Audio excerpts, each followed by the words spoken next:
नर्मदाय नमो प्रातः नर्मदाय नमो ऋषि नमस्ते नर्मदे देवी त्राहि मां भवसागरात्। श्री सेवाश्रम नर्मदा मंदिरम कार्यालय श्री नर्मदा जी के पावन सानिध्य में अनेक दिनों से, बल्कि कहिए 1995 से शिव संकल्प साहित्य परिषद सुचारू रूप से अपना काम कर रही है। और इन 20 वर्षों में एक साहित्य की मैंने लंबी यात्रा पार की और इस यात्रा में बड़े बड़े विद्वानों से संपर्क हुआ, उनका आत्मीय प्रेम मिला, मधुरम वाणी भी मिली और उन्होंने अपने काव्य में, जैसे कि कहा जाता है कि अभी भाई बताते हैं कि भैया गोस्वामी तुलसीदास जी ने जब रामचरितमानस लिखी तो उस समय के प्रसिद्ध सन्यासी काशी जी के उन्होंने संस्कृत में जो सम्मति दी थी, वह सम्मति आज भी विद्वान लोग उसका उल्लेख करते हैं। तो ये तो उस समय की बात, समकालीन लोग जो हैं क्या समझते हैं, आने वाली पीढ़ी इसको पढ़ेगी कि भाई हमारा संबंध किन किन से था। मैं अपना एक आत्म प्रशंसा के रूप में इस बात को नहीं ले रहा हूँ, बल्कि जिन लोगों ने मेरे साहित्य पर समीक्षात्मक, भाई कवि तो कविता में लिखेगा, गद्यकार गद्य में लिखेगा, अपने अपने ढंग से लोगों ने मेरे साहित्य की समीक्षाएं की है, चर्चा की है, अच्छा भी कहा है। जहाँ उन्हें खटका लगा, जहाँ लगा कि ये नहीं होना चाहिए, तो उन्होंने मुझे मार्गदर्शन भी दिया है। तो मेरे सामने विशेष रूप से ऐसे कुछ नाम हैं जो साहित्य जगत में बड़े चर्चित हैं और उन लोगों ने मेरे साहित्य पर बहुत कुछ लिखा है। कुछ विद्वानों ने तो एक इतनी आत्मीयता बताई कि मेरे साहित्य पर किताबें ही लिख दी हैं, समीक्षा ग्रंथ ही लिख दिए। समय समय पर मैं आपसे चर्चा करता हूँ और यह सनद रहे। और ये ज़रूरी नहीं कि जो बड़े बड़े नामधारी समीक्षक हैं, साहित्यकार हैं और वो इसका गीत गाते हैं, वे ही संसार में पूजे जाते हैं या वो ही चर्चित होते हैं, उन्हीं लोग उनको याद करते हैं, ऐसी बात नहीं।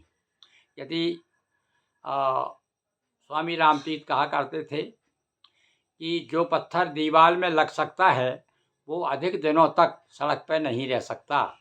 तो हम सड़क के ऐसे ही पत्थर हैं और निश्चित रूप से उस पत्थर में कुछ ऐसी गुलाई है जो हमारे निकट के जितने भी साहित्यकार हैं, समकालीन जो साहित्यकार हैं, वो दीवार में लगाने के प्रयास में हैं और देखें कितने सफल हुए हैं वो।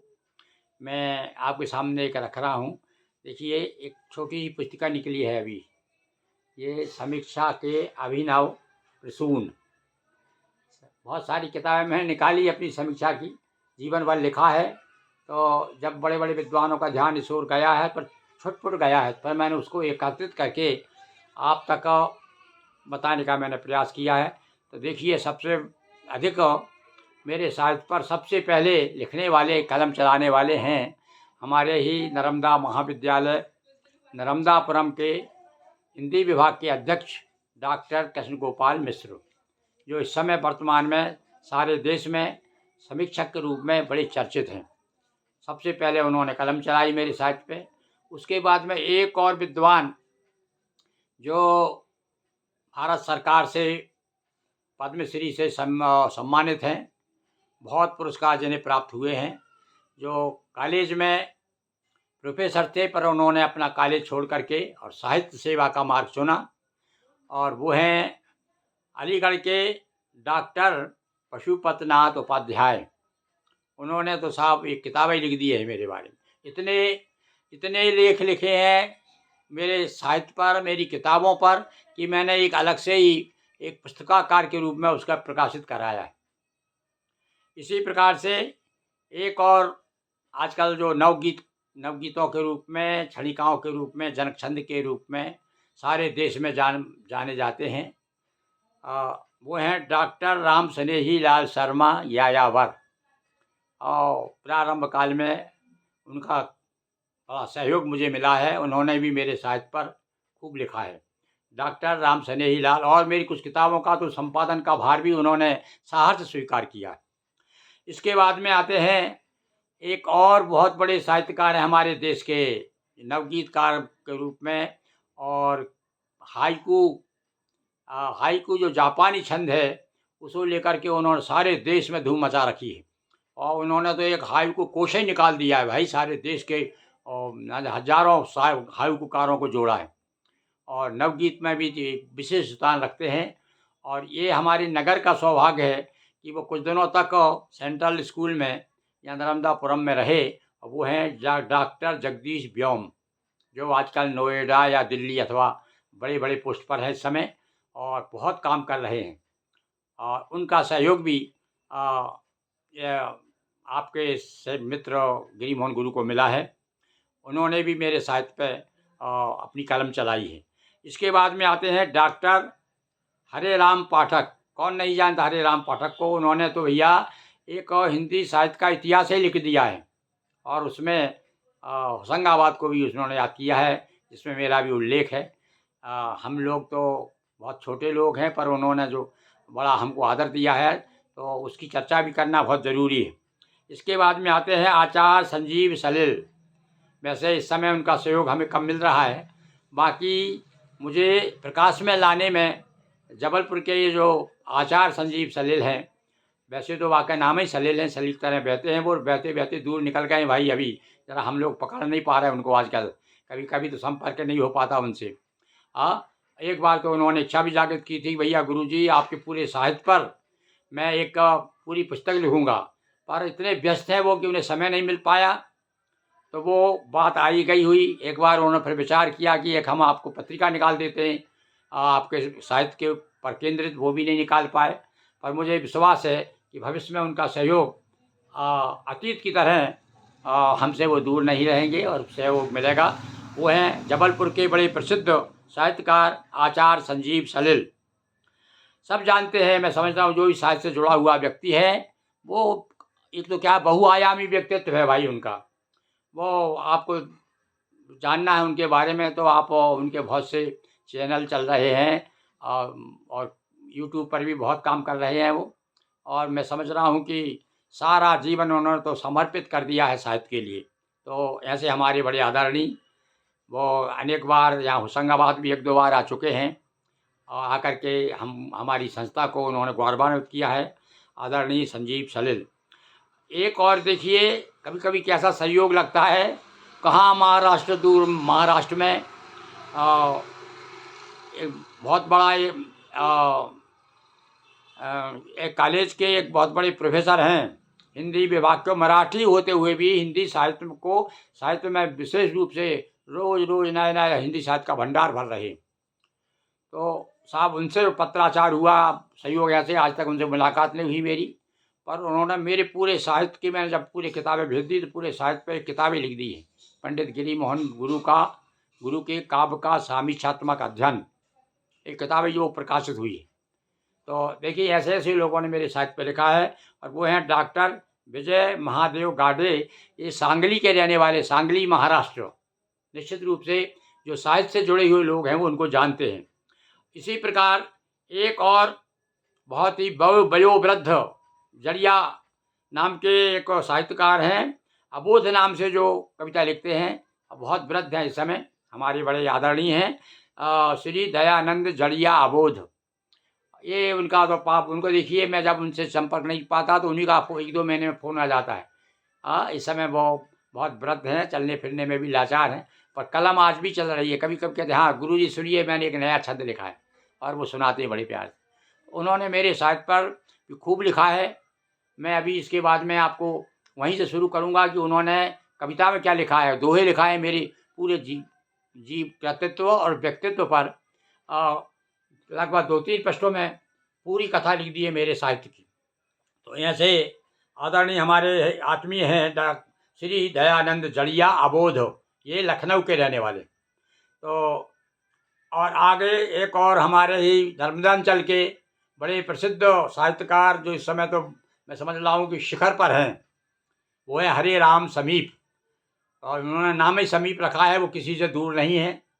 और गज़लों पर बहुत बड़ा काम किया उन्होंने। अभी अभी अभी बहुत चर्चा आ रही है, फेसबुक पे आप देख सकते हैं, हरे राम समीप को आप समीप से देख सकते हैं।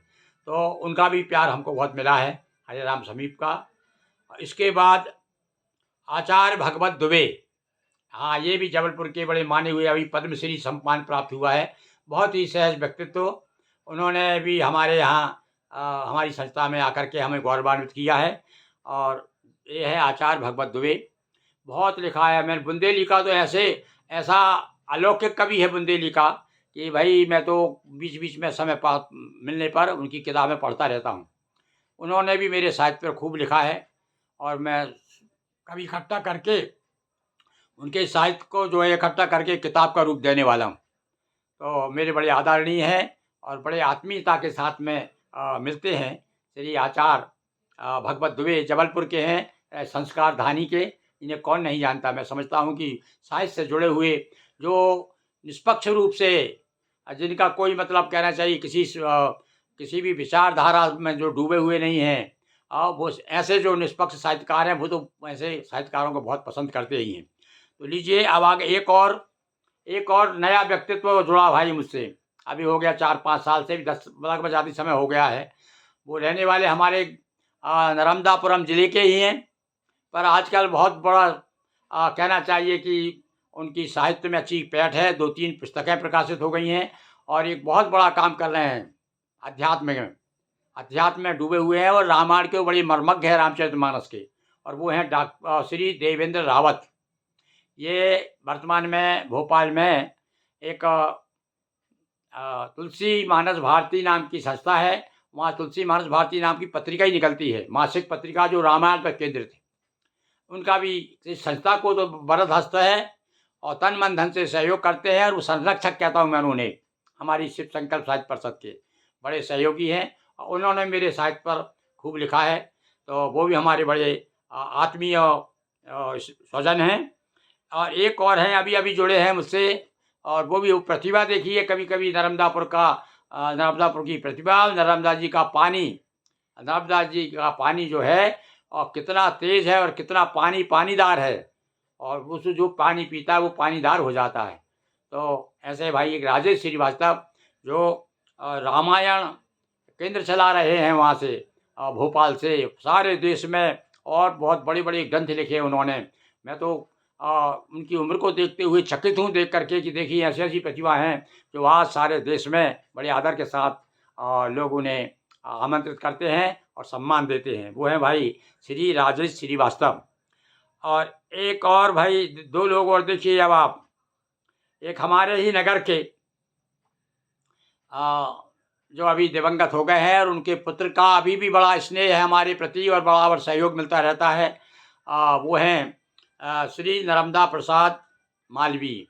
हाँ साहब, ये इन्होंने भी मेरे साहित्य पे इतना लिखा है जितना कि श्री कृष्ण गोपाल मिश्र जी ने लिखा, संजीव सलिल ने लिखा, पशुपतिनाथ उपाध्याय जी ने, उतना ही इन्होंने भी बहुत मेरे साहित्य पे लिखा है। उसकी भी एक अलग से मैंने पुस्तिका प्रकाशित की है। तो इस प्रकार से देखिए अब मैंने आपको और जिनका नाम लिए बिना तो मेरा साहित्य अधूरा ही होगा और वो हैं दिल्ली के हमारे स्वजातीय श्री गिरवर गिरी गोस्वामी निर्मोही। एक अलौकिक पुरुष हैं साहब, बहुत अच्छा गायन में, वादन में और लेखन में। और उन्होंने तो गोस्वामी समाज का एक अपूर्व ग्रंथ लिख दिया है साहब, रामायण जैसा ही, रामचरितमानस जैसा ही और मतलब मोटाई में, आकार प्रकार में इतना बड़ा ग्रंथ तैयार कर दिया है। और कितना श्रम किया है उन्होंने। आने वाली पीढ़ी तो जब भी देखेगी तो आश्चर्य करेगी कि भाई ऐसे भी महापुरुष हमारे समाज में हुए हैं। तो ऐसे गोस्वामी समाज के रत्न, हमारी संस्था ने उन्हें गोस्वामी रत्न की उपाधि भी दी है। उन्होंने भी भाई मेरे साहित्य पर बहुत लिखा है। लिखा ही नहीं है बल्कि उन्होंने जीवित रखी शिव संकल्प साहित्य परिषद को हर तरह से बराबर सहयोग दे करके और मुझे तो इतना संबल प्रदान किया है। मेरी जब एक पुस्तक मानव संसाधन मंत्रालय द्वारा खरीदी गई तो उसका पेमेंट नहीं हो रहा था। तो मैंने जब गोस्वामी जी को कहा कि भाई देखो भाई दिल्ली में बैठे हैं आप थोड़ा करिए, तो साहब उन्होंने लड़ भिड़ करके और वो निकलवाया, सारे केस निकलवाए, बहुत पुरानी बात हो गई थी, पर वो सारे पैसे उन्होंने मुझे उसके दिलवा दिए। तो और मेरे बड़े संबल और सहयोग रहे। एक बार तो हुआ कि किसी ने मुझे वहाँ से धमकी भरा पत्र आया था, तो मैंने उनको लिखा, तो उन्होंने कहा, गुरुजी चिंता मत करो, हम यहाँ दिल्ली में आपके साथ में हैं। कौन आदमी जो दिल्ली का जो आपको ऐसा धमकी दे रहा है? और उन्होंने उसकी खोजबीन की, पता चला कि वो सब क्या फर्जी काम था और उसका पता नहीं लगा, उसने गलत ढंग से दिया था। तो ऐसा जीवन में मतलब बड़ा उन्होंने संबल दिया मुझे। ऐसे भाई गिरिवरी गोस्वामी हमारे परम आत्मी हैं। तो भैया आज मैंने आपको इनका परिचय दिया और अब क्रम क्रम से मैं इन्होंने क्या क्या कहा है मेरे साहित्य में, समय समय पे मैं आपको बताता रहूँगा। आने वाली पीढ़ी भी उसे पढ़ेगी, देखेगी कि हमने अपने जीवन में केवल यही धन कमाया है जो आप तक पहुंचाया है। बहुत बहुत धन्यवाद, नमस्कार, बधाई। काय की बधाई बोले, अग्रिम बधाई इस बात की कि आप कम से कम मुझे पढ़ेंगे, सुनेंगे और कुछ ना कुछ लिखेंगे। बहुत बहुत धन्यवाद।